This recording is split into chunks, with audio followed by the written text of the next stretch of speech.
best, I'm the worst. You're very good looking, I'm not attractive.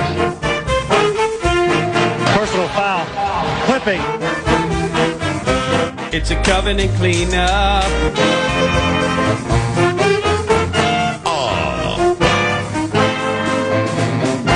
All this negativity that's in this town sucks.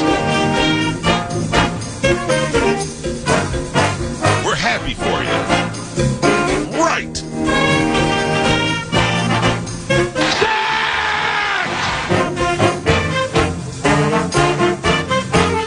Oh, good.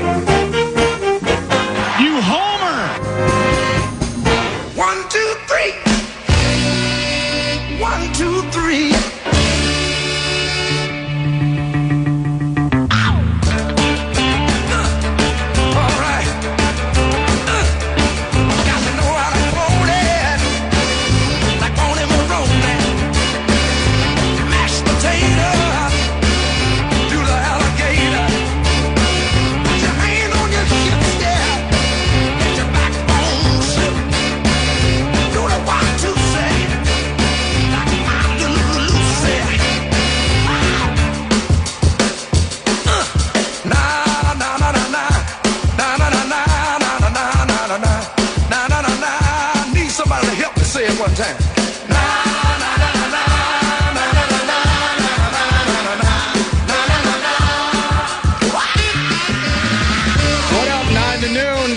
Nordo in for PA. It is a Talker Tuesday right here on the Fan. Thanks for hanging out with us. The host will return later this week.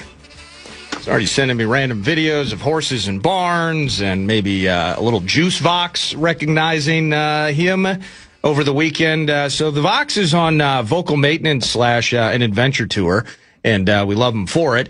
But Nordo here today, and then Brett Blakemore is with me as well. As a Talker Tuesday, you know how it works. It's always presented by Northern Fire Grilling and Barbecue Supply. There will be a twist to it today because during the 10 a.m. hour, we will be talking barbecue with Aaron of Northern Fire Grilling and Barbecue Supply. And it just kind of popped in my head after watching the PGA Championship over the weekend that this upcoming weekend, Memorial Day weekend, combined with the 4th of July, Labor Day, and probably Thanksgiving, that those are kind of the four majors of barbecue. And so we're going to talk about the first major coming up here this weekend with Aaron. But Talker Tuesday, somebody's going to win a $25 gift card to Northern Fire Grilling and Barbecue Supply. All you got to do is hit that free iHeartRadio app, hit the microphone, give us up to your best 30 seconds. And really, there's several different ways you can go about it. Maybe you got a question on barbecue. That'd be pretty cool.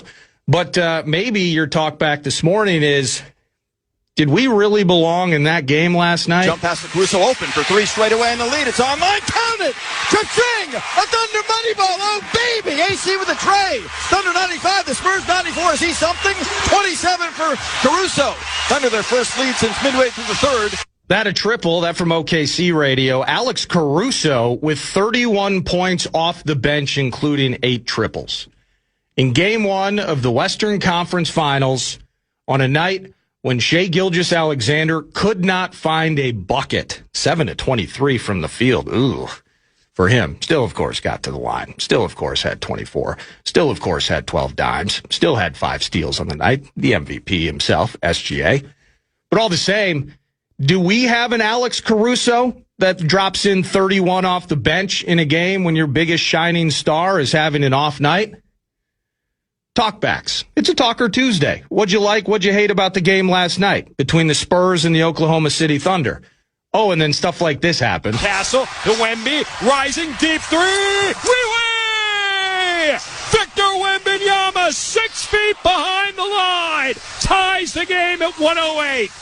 And it's kind of funny into this series. Wemby, by the way, I mean the just superhuman that he is. We haven't seen anything like it. Playing 49 minutes last night, 41 points in those 49 minutes. Into the series, kind of, okay, well, young Spurs, they got Wemby, of course, but then what they've surrounded him with kind of scratching your head. Hey, they gave De'Aaron Fox all that money, but then they are still going out and getting a Stephon Castle. They are still going out and getting a Dylan Harper. They have 40 guards, I've jokingly said a few different times, but they've made it work, right? And that's a tough bleeping team. But maybe they aren't ready on the big stage against the defending Chaps.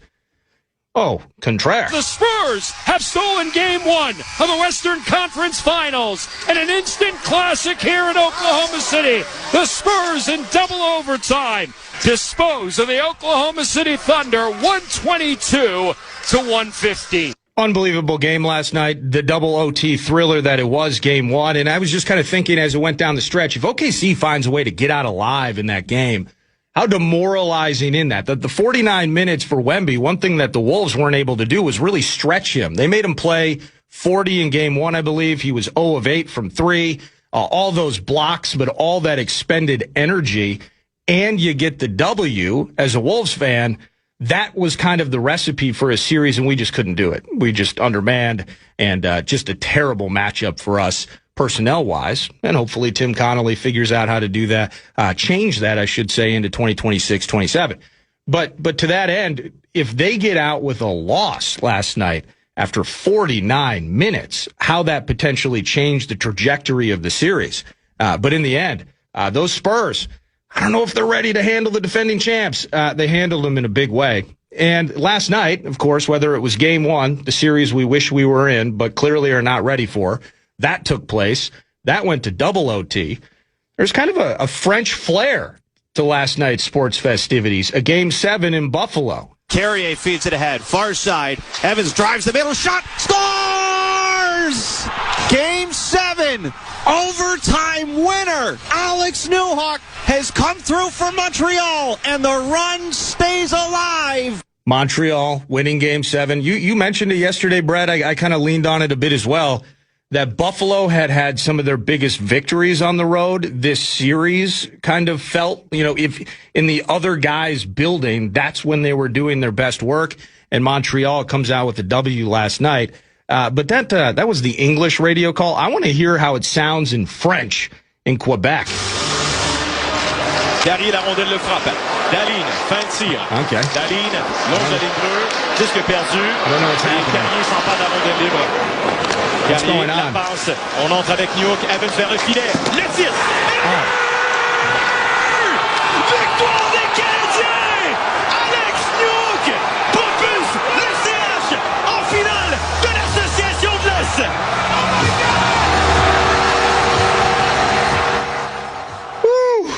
How about that? I had no idea once the puck goes in, I think we all kind of understood what was happening.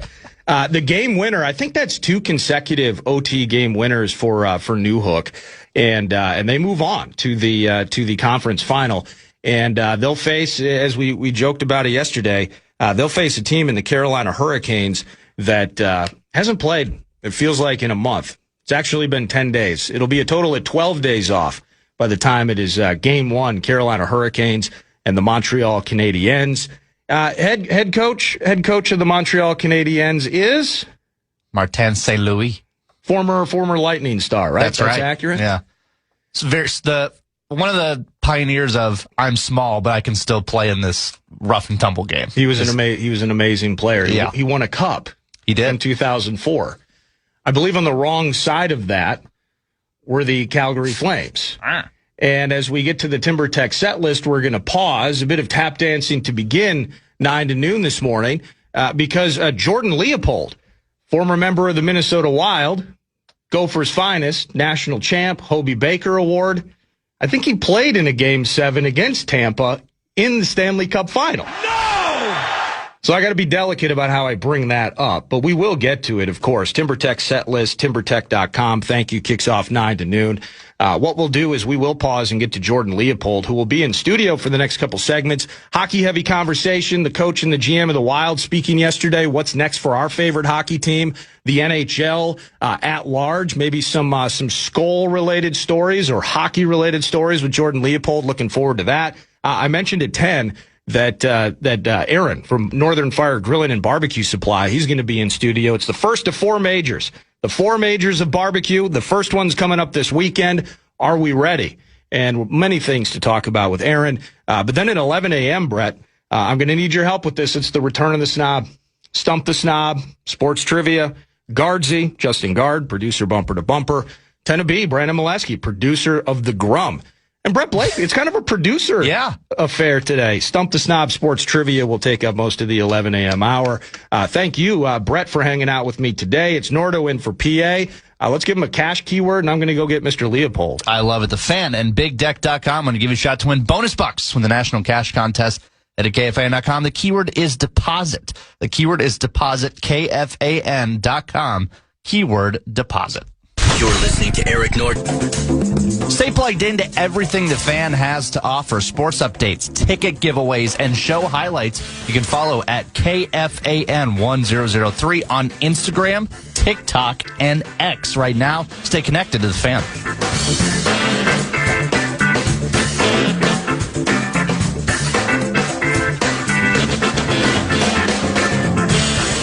Carrier feeds it ahead. Far side. Evans drives the middle. Shot. Scores! Game 7. Overtime winner. Alex Newhook has come through for Montreal, and the run stays alive. Oh, good.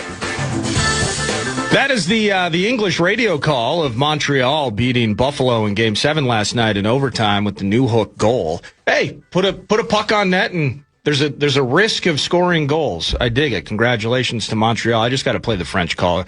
By the way, Jordan Leopold in studio. How you doing this morning, my brother? I'm doing great. You absolutely have to play the French call. Dude, it's sweet. I mean, it's probably like soccer. You know? Well, yeah.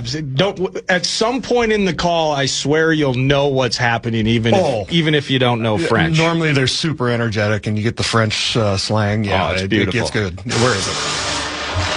Carrier, la rondelle le frappe. Daline, fin de tir. Daline, longe la ligne bleue. Disque perdu. Et Carrier s'empare de la rondelle libre. Carrier, la passe. On entre avec Newhook. Evans vers le filet. Le tir. Et le but! Victoire des Canadiens! Alex Newhook propulse le CH en finale de l'Association de l'Est. Bonkers. That was beautiful. Just bonkers. Just bonkers. Yeah. You saw the game last night. I was talking to you off air. You played in Game 7s. And in this series in particular, we were talking in the first segment while you were you were left. Now, you had Cool 108 in your ears, which is good, but you were just left in that windowless lobby. I love it. By the elevator bank. But this was a series, and really both these teams had really been feasting away from their own building. They had trouble finding W's at home, and no more. You get the lead if you're Montreal, and then they gave up like 6 unanswered, and it was a complete disaster in Game 6. And Buffalo's coming back to New York, but then all Montreal jumping. Then Buffalo comes charging. I mean, it was a tremendous Game 7 last night. It was. Well, I mean, I hate to say this, but it kind of reminded me of the Wild game. You can sit there, you're Montreal, you're up 2-0 going, okay, smooth sailing the rest of the time. Yeah. But it wasn't that way, and I know just listening and knowing that series a little bit more, because I did play in Buffalo the last time they were in playoffs. So, just listen to Lindy. They were talking about how they were making the home game a road game because they minimize distractions, try to do whatever you can. Goalies are getting pulled in game 5 and 6 for them, trying to create any kind of momentum to get the series taken, but it ends up being 3-2. And if you're Montreal and you lose Game 6, the momentum kind of goes in the favor of the other team. Yeah. So there's been a lot of games that I've played Game 7s where we're up 3-2 in the series and we end up losing, just because of momentum and whatever that takes for it. But, it was a great game, and then we talked about basketball too, which is funny because I don't watch a lot of basketball, but I watched double overtime last night. Well, too. You couldn't stay away from that, though. Oh, I couldn't. I mean, even if you're not a hoops guy, it was nuts, man. It does not matter. I mean, overtime's overtime. It was wonderful. I would have loved to see Buffalo win just for the city. I mean, but they got their second round. They got their playoffs back. They got their fan base back, excited. And then you hear Montreal, you hear the French version of calling a game. I mean, I could listen to the French version and just kind of pick up words and pick up stuff and remember when I played. But Montreal is a very, very tough market to play in. So for those guys to be successful there, it's much like Toronto. And then you have the bilingual, you have the French Canadian, you have, English speaking sides, and you have the true homers, and, they're really called the Habs. They're not even, Canadians. Yeah, Les Habitants. Yeah. The Canadian Hockey Club. I think that's what they're called. I can't remember back in the day, but, what an environment. I'm sure, we always hear about the Bills Mafia. I'm sure a lot of those Bills Mafia people came out in Buffalo as well, and we're waiting to celebrate, and it just didn't happen for them. But, what a great game. It was just back and forth. But Buffalo had a great chance in the first, 2 minutes of the game, 2 minutes of the overtime to seal it, Benson. I actually picked him to get the game winner, and I was getting okay, and then no. I guess maybe this was like the Wild game. Yeah. Like McCarron early on in OT. It was just back and forth. It was Montreal carried the first, and then you had Buffalo kind of carrying the second, and the third was kind of up for grabs, and Buffalo ended up finding a way to get there, and then Montreal, overtime, and it's like, okay, here we go. This is what, as a hockey player, playing in a lot, I don't even know how many Game 7s I played in, plenty. That's the game I wanted to play in. I loved it. I was like, okay, this is why I dress up. This is why I'm here. I normally had one of my better games in Game 7, but the hype, the anxiety going into it, the anticipation, there's just nothing like it. It's like, okay, I got to perform today, and if I don't, we're going home. And most of the time I went home. I think I won maybe 2 Game 7s, if that. Well, I was looking that up last night. Like, you guys, it stinks when you lose. Young in your career, you won Game 7 in the opening round of the playoffs against Vancouver. Yep. That was a 3-2 overtime thriller. Yep. And then, sadly, you were on the other side of it, Game 7 in the Cup final against Tampa Bay. Correct. Which, that's where I made the connection. I'm looking at the bench. And Montreal, and Martin St. Louis. Well, so there's no bad blood. There's no vibes. Martin, undersized and underappreciated, had to grind his way through to the NHL, and now he's a bench boss, and he's got those young kids flying in Montreal. Well, for aspiring hockey players, he's kind of the story of true commitment, underdog type thing, where he's a French Canadian growing up and ends up going. Nobody wanted him to play in the West or the OHL, the CHL. Yeah, he's just too small. That's what they told him. He's too small. So he went to Vermont, played there, was a Hobie finalist for a couple of years, really unheard of, and didn't even get drafted, nothing, and then signed as a free agent, I think, to an AHL contract. Who'd you say, Cleveland or? The Cleveland Lumberjacks. Yeah, and then played for the St. John Flames, and then started his NHL career with the Flames, and then they ended up moving on from him, and then Tampa signed him, I believe, as a free agent, or maybe he got traded. I can't really remember, but then Tampa gave him all the ice time they could. They saw they had something in him, a power play guy, willing to do what it took to, to be great. And this guy was great. And then Vincent LeCavier comes in, couldn't have a better line mate, a big center. Yeah. Number 1 overall pick, and they gelled and took it from there. So the whole time when I was in Calgary, they were talking about how they swung and missed in Calgary on Marty St. Louis. Are you serious? Oh, I'm dead serious. Yeah. Wow. Yeah. Well, you look at all the people that came through in the late 90s, early 2000s, and I got there in 2002. The talk was, we traded all these guys away. Yeah. And they became superstars, and that was one of them. So, Marty. That had to kick Flames fans when Louise hoisting the cup. Oh, yeah. Absolutely. Ugly. Absolutely. And then you look at, how does he not get drafted? That shocks me. It's college. At the time he's what, like 5'6" on paper? I don't even know if he's 5'6". It said he looks pretty small back there. They got to have a couple of orange crates behind the bench. Well, I played with the smallest player in the game at the time. Nathan Gerby was his name. Nathan Gerby. And he was, I think, listed at 5'4", but he may have been like 5'2". He was tiny, but I tell you what, he was a wrecking ball. Did he overlap?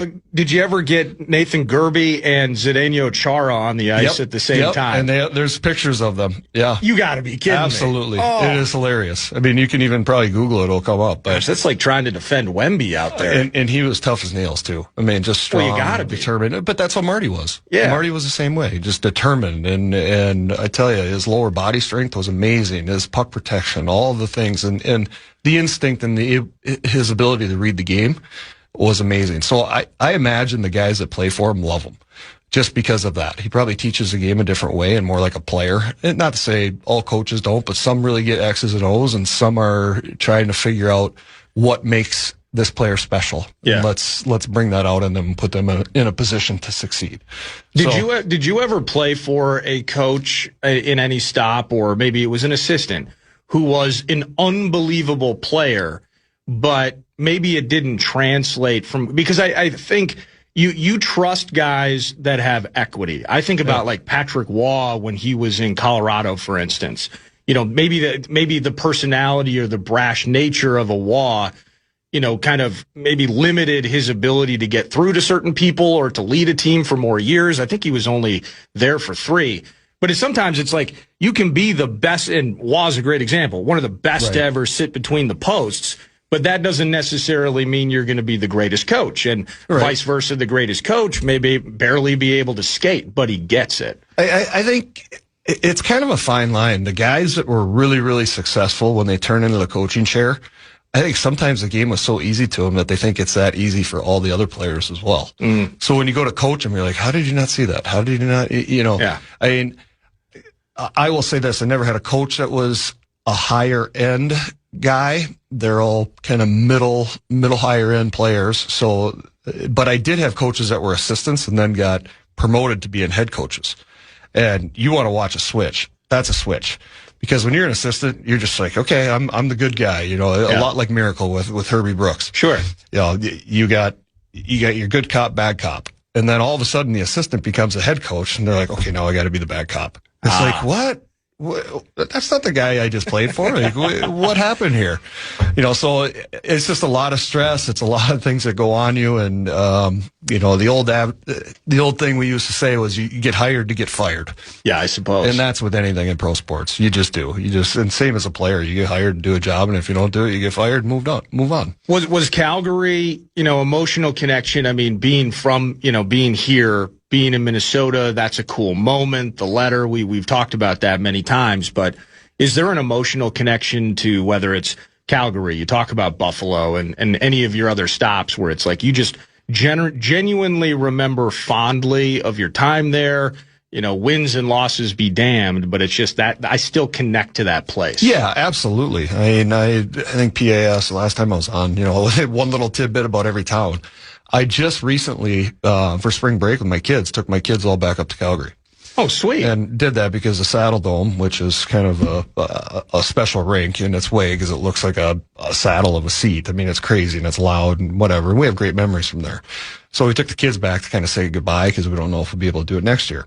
So going back and visiting that city, it is transformed into something that it wasn't when I was there, 20, 25 years ago. I mean, they have an interstate system. They have all this. They never had that back then. So, its nickname was Cowtown because it's like, there was cattle, there was all this stuff. And it was like, just get around horse and buggy because it was just too late. What's the major industry up there? Is it oil? It is oil. Across, big time. Across Alberta and Alberta beef, oil. Yep. I get it. Yeah, all that. I mean, Edmonton Oilers. Yeah. Same stuff. Go to Fort I get Fort it. McMurray. It was a dumb question. I get it. No, it's not. But, and here's the thing. It's much like Denver where you're in Denver and I live there too, is you have the mountains right an hour away. Yeah. I mean, we went to Banff. It's like, I can't. Oh, I heard that is one of the most beautiful places on earth. It is. We took a long hike at one of the canyons, and it's like, wow. I mean, I didn't appreciate it at the time when I played because I was so focused on what I was doing that I didn't really get to sightsee and take it all in. But it was really nice to get back and just watch a game and go say hi to some old buddies and celebrate St. Paddy's Day. It was St. Paddy's Day at the time, and just go wander with no pressure. So yeah, every place is a special thing in the heart, and especially because I had kids. So the kids you get to share that with them, right? Yeah, the kids remember stuff. My family remembers stuff. it depends what time of life we were in, and the comfort of it. Sometimes I was on one year contracts, which really sucked because you knew if you weren't successful, you're getting traded. And then there were other times where my longest contract was 3 years and it got cut short because of a work stoppage. And same in Calgary. I had to sit there for, was the that lockout. 05? That was 05. In that area. Yeah. Wow. 05. And then we had another one in 13. That cut half the year, and I was in Buffalo at that time. You're just trying to play. Yeah, I mean, you just want to play, but as a player, like, okay, we got to toe the rope, we got to do this stuff, we got to preserve what was here before us, and let the union talk for us. Yeah, let the union talk. Yeah, they'll handle the business, and exactly, we'll just be ready. And athletes are athletes. Yeah, they just want to play. Yeah, and that's kind of what we did too. But I mean, I'm not going to complain. I made a good living and was able to live out dreams that I never thought I was able to, and come across a lot of cool people. I traveled a lot, and I was kind of a journeyman in the NHL. But the people I met and the people I know and the friendships and just seeing all the cities. I mean, it was just an amazing time. The Minnesota Wild sadly lost to a team that you used to play for. Yeah, they did. It was Game 5. May have had a 3-goal lead. May have let McKinnon pick his spot in the biggest of moments in the game. May have lost it in overtime. What do you think of the Minnesota Wild, and in particular, kind of battling through? We know about the injuries, but still going up against a couple of juggernauts right out of the way, beating Dallas, and then sadly falling to the Avs in 5. What do you think? Well, I think the Avs are probably a favorite. I mean, well, not probably. They are the favorite. Oh, yeah. They are the favorite to go there. And, you look on the other side, you got the Hurricanes and Montreal now, yeah. No, yeah, Montreal. But then you got the Golden Knights and the Avs. Okay. Oh, yeah. So the Golden Knights have been there the last few years. The Avs have too. So this is going to be a great battle for them. But, as the Wild, they're looking good. That Quinn Hughes trade, man, masterpiece. Quinn Hughes is elite. I mean, Lane Hudson too from Montreal. They're kind of the same. And that kind of defenseman did not exist when I played. It's like, okay, you got to be at least 6 feet tall. And if you're not 6 feet tall, you're not going to be an NHL defenseman. You better go play forward. You better go do something else. These guys are small. Yeah. They're small. I mean, Spurgeon's small too, but I mean, the dynamic. Was it at one point, because you've mentioned that now with the undersized nature, and that played out with Marty St. Louis. He's not drafted, which again, he had 71 points in 35 games his last year at Vermont. Like, how does he not get a sniff? This ain't 1960, by the way. People hear things and communicate at a higher level. In the mid-90s, he still goes undrafted. But, was it like, hey, to play on the blue line, what were you? What'd you play at? You were 6'1". I was 6'1", 195 pounds growing up. I played at anywhere from 210 to 225 when I played. Was that considered that's average, sturdy blue line? I was just very average. I mean, from the side, average, and maybe if not small. I'll tell you the truth. I memean, really? When I first came in, it was Chris Pronger, Darian Hatcher. Oh, yeah. I mean, it was these guys. They were like 6'4", 6'5", 6'6", and Charo was 6'9". I mean, just monsters. Yeah. And that was back in the era when you could clutch and grab, we call it, and you could put a pitchfork into somebody and they could skate as hard as they want. And it wasn't a penalty. Yeah. You could hold them up. And then once those rules changed back in 2006, it just opened up the game. And now the game is as fast as I've ever seen it. I mean, I don't know if I could play at that level. It's crazy how skilled these guys are. They're nuts. And how fast they are. And skating is the most important part of the game. So you see these guys that are really agile on their edges. I mean, Krill is unbelievable when it comes to his edges too. And then you got Hughes, you got these Lane Hudsons, you got these Cole Caulfields, you got all these guys that are real shifty. And Nathan McKinnon is just flying around out there going 100 miles an hour and then hits the brakes. And try to defend that. It's nearly impossible. Well, we tried and failed. I know. Cale Makar, same thing. Yeah. And he's playing injured. So there's no way in heck you could tell me he was 100%. He's got to have. Did you see him clutching his shoulder? He's got to have a separated shoulder. I bet. And for him to play that way, which most people don't realize, he's probably got a brace on. Okay. And that brace pretty much ties your wing right to your chest, and it doesn't really come out. It doesn't do anything. So, during the game when you're watching these and people are going, how did Makar not shoot that puck? Well, it's because he can't bear down on his top or bottom hand. Because he can barely move half of his body. Yeah, it's one of the two. So he'll self-shot and then try to pass. You know, it's just part of it. You just do what you can to get through the injury. And for him, they need him healthy if they're going to go on.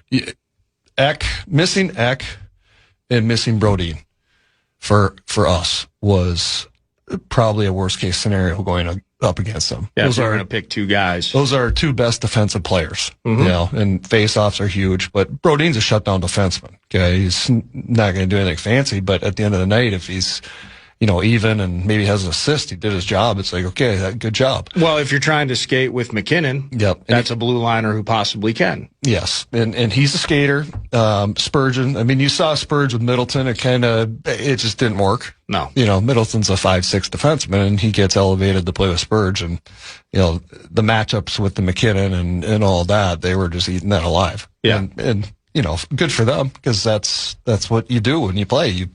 You play your matchups, you play your odds, and they were able to do that. But to watch these games go into 13 goals, 9 goals, it was just, whoa, barn burners. You hardly ever see that. In playoffs, it's normally just clamp down.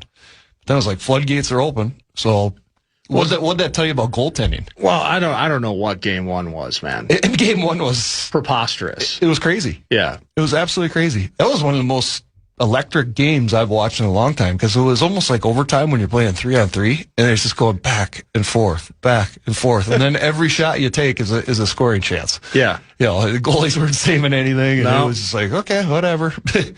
What would you have done? Let me ask you this. So this happened almost a week ago. So emotionally, we can all take a breath and move on. And now we're excited. Billy G, let's take some big swings this summer and make the team even better. But on that, so Middleton got a lot of guff for being in no man's land. It feels like in that spot where McKinnon scores the tying goal. If you remember, they had pulled the goal. I remember. Yeah. It's 3-2. And nobody pressures McKinnon. And the way that I've kind of looked at it is like, you just gave the best player on earth an extra half second to collect his thoughts. I mean, that's like a freaking eternity for him. And what does he do? He finds a little mail slot just big enough for a puck right over Jesper's shoulder. Well, he didn't find that spot in the Olympics. So no, he did not. That was a good thing. There was a great meme going around where it showed this was not a goal, and it shows the wide open net in the Olympics. This was a goal, and it shows, of course, Jesper kind of, I don't know what, just on the post, hugging the post. If you're Middleton, do you pressure McKinnon in that spot? I don't think so. I really don't. I don't think there's any way you could have played it different other than maybe throwing your stick out at him. Okay. Because when you get a goalie pulled at that point, the plays that are going to kill you are the ones that go cross ice. Yeah. And where because the goalie should be allowed to what we call square up. And that means he plays a shooter. Okay. And he's going to take the shooter. Anything else is so that's kind of his responsibility, right? Yes. And while he was in the right spot, he did what he was taught to do. Okay. And that's, I think they're called like reverse RHs. I don't know the goalie lingo. Somebody will call in or tell us what it is. But I only know this because of Alex Stalock. It's reverse VH. Yeah. Vertical horizontal, I think. Yeah. So it leaves just that tiny goaltending mind. It leaves that little tiny spot up top. Yeah. Now, I mean, Nathan McKinnon, given time, can he hit that spot? Maybe 3 out of 15. Yeah. But that is good odds. That is a pretty elite shot. It's an unbelievable shot. It is, and especially at that time of game. Do you think he was thinking about his silver medal stuffed animal that he had gotten in the Olympics, and he's like, I can't miss it again? That was like, okay, what are they handing out here? Stuffed animals? Oh, okay. Thank you.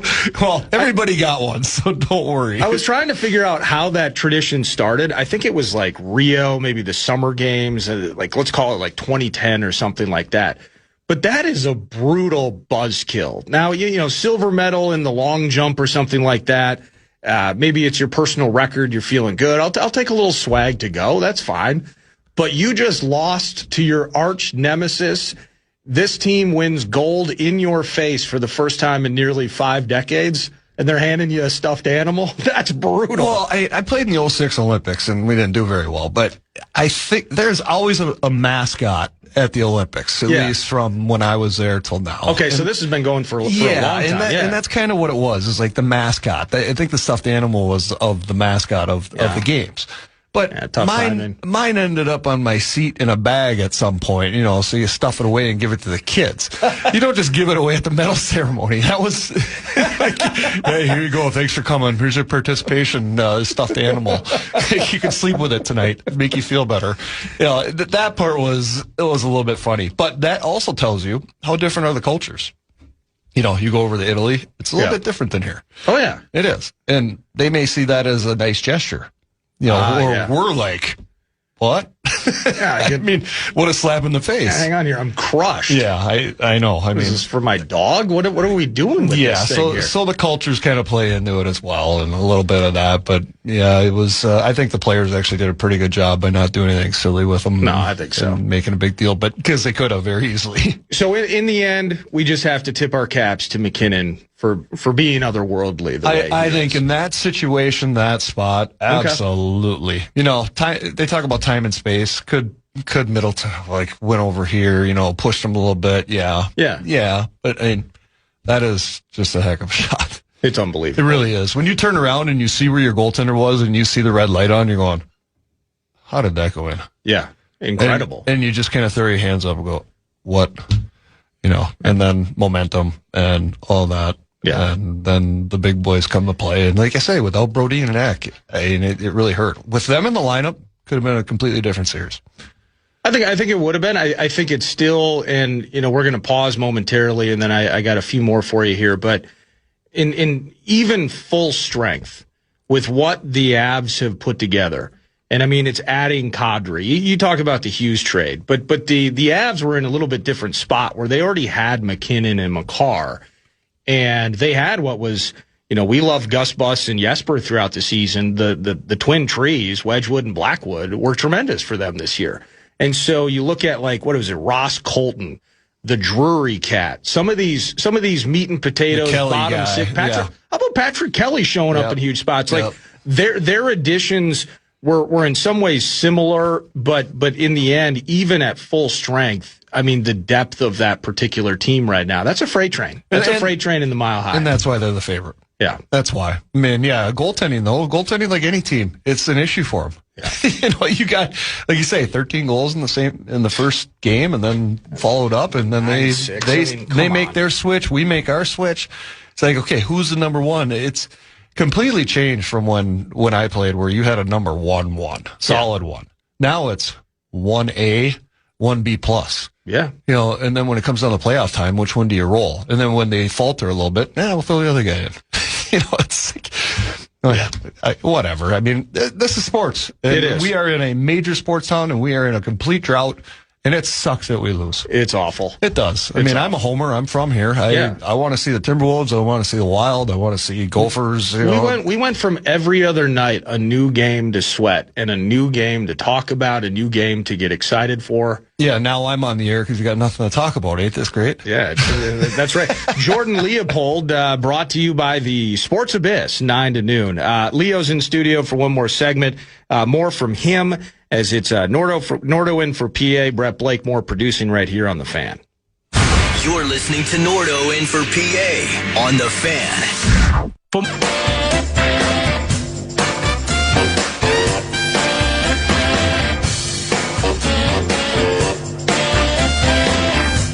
You already listen. Well, now you can watch The Fan. Check out KFAN's YouTube channel for exclusive videos, in-depth takes, initials, and password games, plus behind-the-scenes content. KFAN on YouTube. Hit subscribe today, KFAN.com/watch. KFAN on YouTube.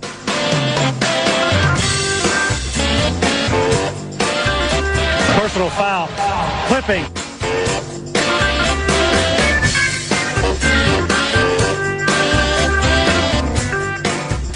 Welcome back, 9 to noon. A Talker Tuesday presented by Northern Fire Grilling and Barbecue Supply. And as part of that, Talkback's free iHeartRadio app during the 10 a.m. hour. Aaron from Northern Fire will be in studio. We're going to chat barbecue. You a barbecue guy at all, Jordan? Oh, my gosh. Barbecue? There's this place in St. Louis called Pappy's. Dropping bombs. But, oh, my gosh. They used to bring all the barbecue in after skates some days. Come on. I can't wait. I can't wait to feast. Nothing better. And this weekend is the first, like you got majors in golf. This is the first major of barbecue season from Memorial Day into 4th, into Labor Day, into Thanksgiving. We got to be ready. So I'm a big ribs guy. Okay.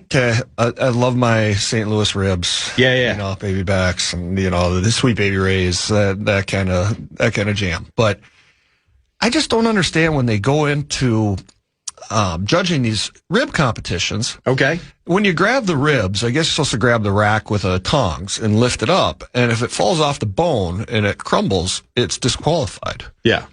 I don't get that. I love them when they fall off the bone. Well, so the idea is when it's fall off the bone, and I love it too. I mean, it's delicious. It's pork. It's amazing.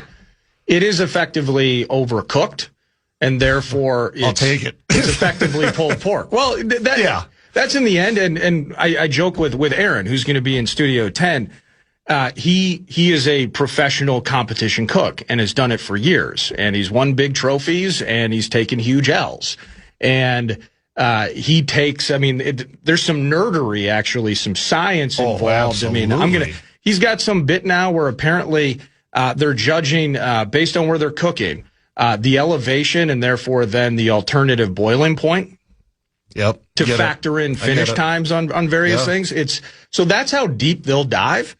But in the end, all expertise aside, whatever the hell tastes good is what you should do. Well, that's what I make. It's why I sit there and I do my own ribs, and I'm like, I want them to fall off the bone. I don't want them just to be kind of not rubbery, but just, I don't want them to be too firm. I want them just, so good. So, but in the competition world, I guess and I think the idea is creating a standard. So if everyone had delicious fall off the bone ribs, how do you differentiate? So maybe in a competition, you're creating a standardized window, and you got to hit that window. Yeah. And that window would be that they want tender, but they want a bite. And the other thing, I always joke with Aaron about this, it's all subjective, right? So let's say you make your ribs the same way every single time. You could win a competition this weekend, and you could finish 50 out of 65 teams the following week. Yep. You did the exact same thing. It was unbelievable. Like the worst team in barbecue competition. It's kind of like the weather, Yes, correct. Yeah. It could be but it's very subjective, of course. But I think that's why they make you you hit that window in a competition. And then the coleslaw. When you get in the coleslaw, you get your mayo-based coleslaw, right? And then you got your vinegar-based. I'm a mayo guy myself. I'm a mayo guy too. Yeah. I can't do the vinegar one. No, not at all. But you go down south. They look at you weird. Like, you don't like that? Let's be. I'll eat the vinegar coleslaw too. I won't. And now I'm getting hungry. Last couple on the Minnesota Wild in particular. Speaking of hungry, it feels like this team is hungry for a playmaking center. And, just watching your favorite team, and I'm sure you've heard kind of the rumor mill this. I still have my buddy texts me every morning, hey, have a great show, Nordo. Austin Matthews. He just sends that to me. He's obsessed with getting Austin Matthews this summer. In terms of the makeup of this team, you've watched how Billy G operates. We talked about just the brilliance of finding a way to get Quinn Hughes. Do you have any thoughts on what should be next, on how, again, we're trying to compete with that freight train in the Mile High, and we're not there yet, as good as we are. And so is there anything that you've thought of? It's like, if they had this, if they were winning more draws, maybe a goalie is a trade chip, maybe it's not, et cetera. Anything that pops in your head as our favorite team enters the offseason? I think you look at it, you have to go, okay, Quinn Hughes has how many years left on his deal? Yeah. Do you extend him? Well, I think the goal is they want to hit him with. I've heard like a 3-year deal. We'd love to re-sign him. Just make a lifetime contract. Because if you're going to be a top center in the league and you're up for,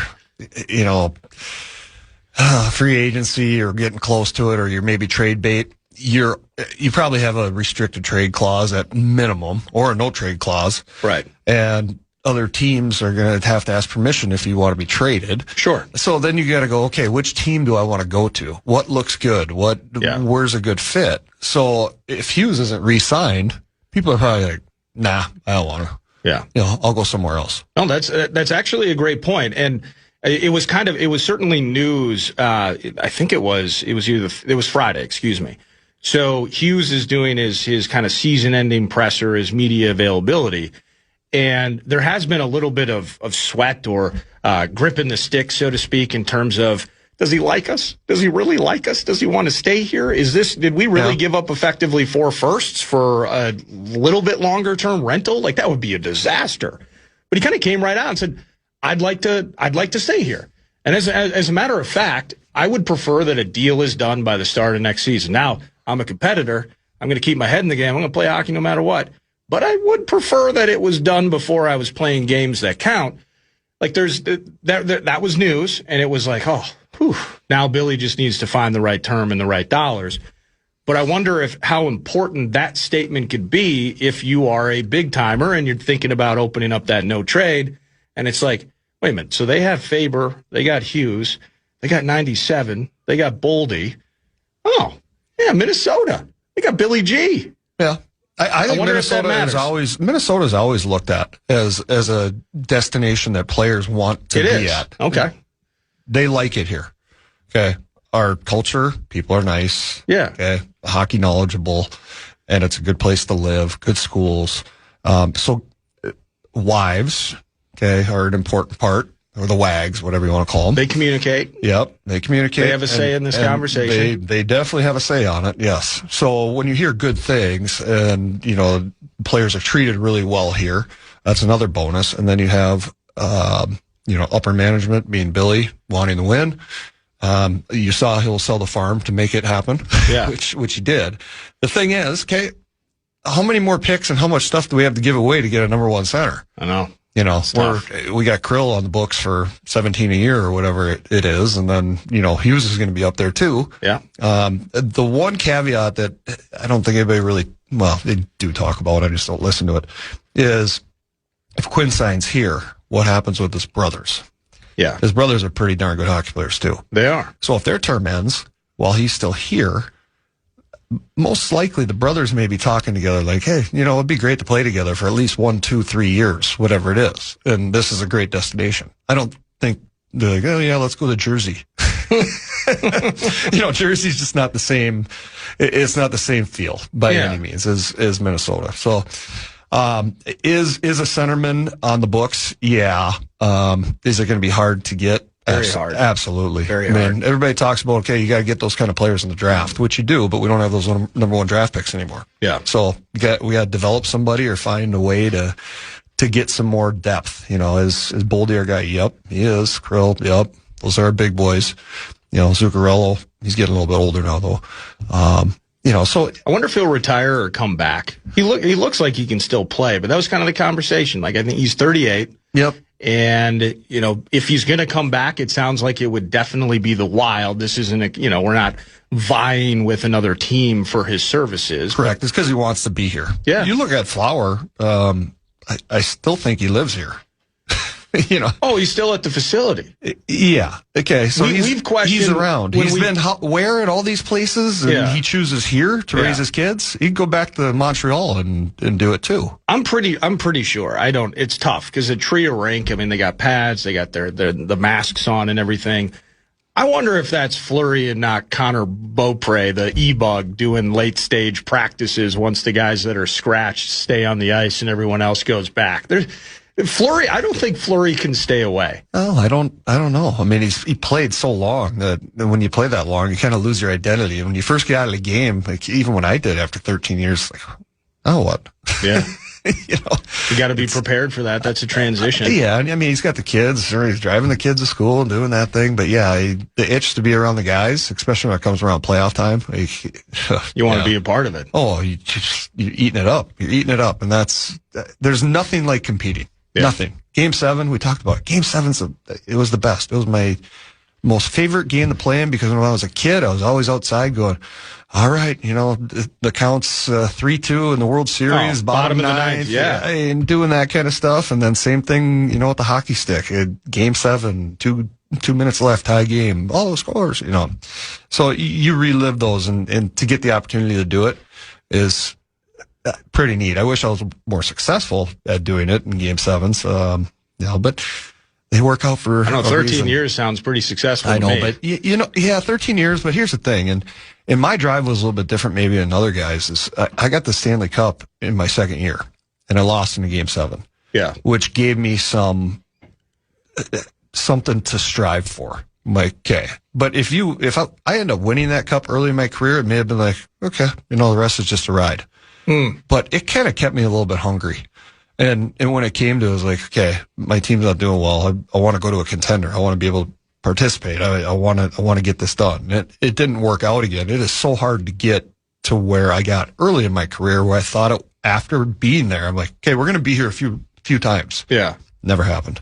Wasn't it, is it, and I hate to put you on the spot. It's okay if you don't know. Corey Perry of the Ducks wins what? Was that 07, 08? Oh, gosh. I think he's been in the finals I think Ryan Carter was on that team, Timo Solani, et cetera. Very early wins the cup. He has kind of been jumping. I think he's with the Stanley Cup loser, it feels like, for about a half decade now. And he finds his way back to the cup. Sadly, it's with the losing team. Maybe he's with Tampa now. I forget, but just that ride, the journey. Yeah, he was with Edmonton. He was with Tampa when they lost. I mean, he was always on the losing side. But yes, he has won a cup. But he won it early in his career, and he was kind of like, I want to find myself back to that spot, and nothing is guaranteed. No, nothing's guaranteed. I remember Marian Hossa, another name, back in the day. Oh, he did a bit of that job jumping a little bit. He did that too. He was with Detroit. He'd be in the Stanley Cup Finals in Detroit, and then he signed with Pittsburgh and flip-flopped and never won, and then finally won, I believe, in Chicago. Was he? I think he was with the Blackhawks. Yeah, with the Blackhawks. Yeah. But he was a Stanley Cup loser on both sides of. It's just crazy how it works. But elite player, elite career, right? Oh, yeah, absolutely. No doubt about that. Right place, right time. Sometimes. Who you got? Is it Avs? I'm going to take the Avs. I mean, I just don't think you played there. You can't go against them. I played in a lot of places, but no, I just think the only thing that may stop them is if Makar ends up being injured, and then their goaltending really gets exposed. That looked bad though, and maybe you're right. A little bit of rest though. I think he got nearly a full week here leading up to Game 1 on Wednesday. So that's the beauty. I mean, when he went back into the tunnel in Game 5 there, I guarantee you he went, we got to close this out now. Well, people were pointing at Zuccarello because he was skating from the backside of the net and then he just basically doesn't take his shoulder much back into him. Yep. So he clearly had already been hurting badly to the point where that just little knock from Zuki just sent him into the abyss. Yeah, it was in the back where it sent his shoulder forward, which means it's probably separated or has been, and just very uncomfortable. But for a guy like that, gosh, is he good? Holy cow. Same with Hughes. I didn't realize how good Quinn Hughes was until he got here. And then you watch. If you were paired with Hughes, how would that have changed your game? What would that have forced you to do? Probably would have given me another 5 years. No, it would have forced me to be a little bit more defensive. But also the game is played so differently. I would have loved to play how it is today, where it's defensive up. I mean, a lot of times you see the D-men in the slots and the corners all over the place. Let Leo score a little bit. And I did that in Buffalo when I went there as a free agent. I played very loose there. And I scored a lot of goals. And the big joke was, because I scored a lot of goals, all my goals were right inside the crease. So all the guys are just giving me a hard time. I'm like, I don't know. I just have a knack for it. I find it. That's my thing. I'm in the right spot, right time. But it was kind of frowned upon back then. Hey, thanks for hanging out, man. I really appreciate it. It's good cool luck to this catch week. up. Hope everything's good at Mississippi Gardens and just parties galore. I know you said earlier the better because you got a day of work ahead of you. Oh, yeah. Always day of work. No, they love it. So, no, thanks for having me on. I appreciate it. And thanks for reaching out. And, have a good week. Absolutely. That's Jordan Leopold in studio 9 to noon. Barbecue conversation around the corner. It's a Talker Tuesday presented by Northern Fire Grilling and Barbecue Supply. Stump the Snob is back for a day as well. Sports Trivia Final Hour will feature a producer theme with JG, Justin Guard, and Tenna B, Brandon Molesky in studio for the final stretch. It's Nordo in for PA on the Fan. It's Eric Nord.